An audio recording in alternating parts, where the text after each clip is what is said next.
और जब स्त्री की बात आती है तो कवि कालिदास, महाकवि कालिदास का नाम आता है, तो परम विदुषी विद्योत्तमा का नाम लिए बिना कालिदास का नाम पूरा नहीं होता।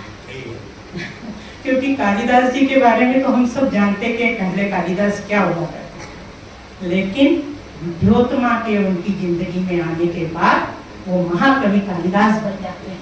यह है स्त्रीत्व की महिमा। और जब भारत की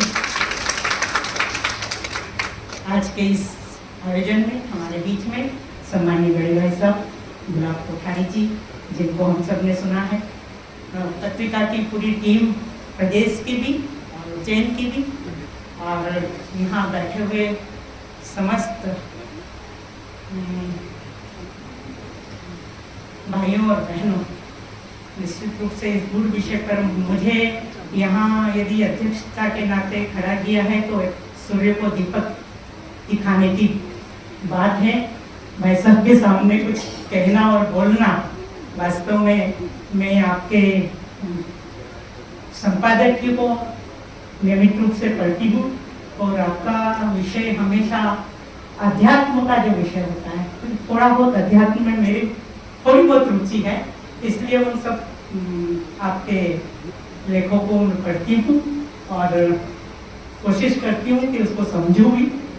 और आज के इस विषय के बारे में तो बहुत यही है कि स्त्री की जो महिमा, हमारे जो वेद हैं वो भी उस वेद वाक्य से शुरू होते हैं कि स्वमेव स्त्री।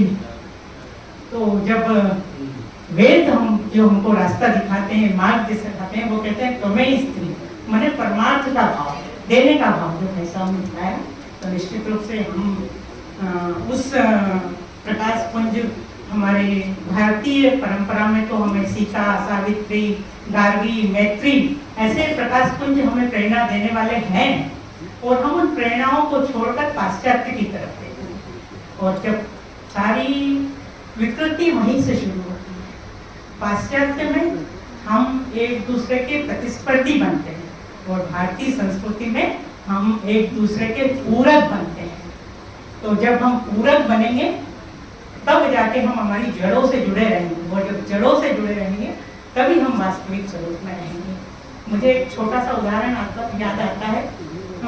बात तो बहुत छोटी है और वो छोटी हो सकती है, लेकिन जो एक अपराधी है उन्हें फांसी की सजा होती है। तो जब फांसी की सजा किसी को होती है तो उनसे अपनी अंतिम इच्छा पूछी जाती है।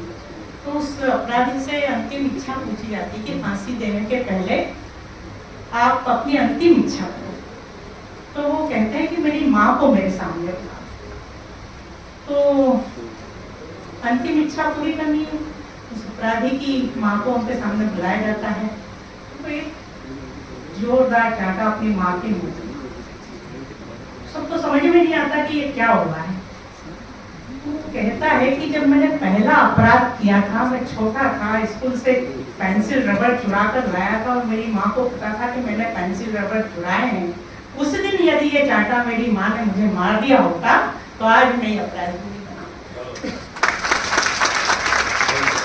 ये है माँ की महिमा।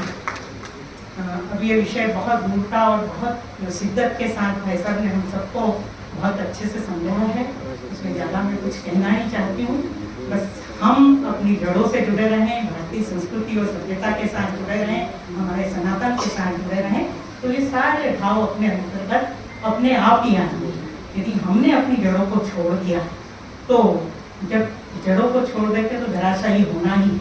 तो भारत को जैसे भाई साहब ने बताया कि विश्व गुरु बनना है, तो हम सबको अपने ममत्व, अपनी करुणा, अपनी संवेदनाओं के साथ जुड़ा देना पड़ेगा, क्योंकि हृदय तो भाव से ही बनता है। जो हमारी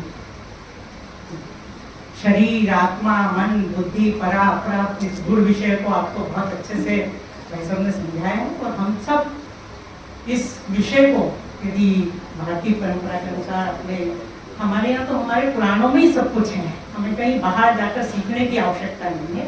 तो आज के इस गूढ़ विषय पर भाई साहब के प्रबोधन को सुनकर मुझे वास्तव में लगता है कि हम थोड़ा सा भी सीख पाएं, थोड़ा सा भी परमार्थ का भाव हमारे बीच में आ जाए, थोड़ा सा भी देने का भाव यदि हमने सीख पाया तो आज की इस कार्यक्रम की सार्थकता होगी।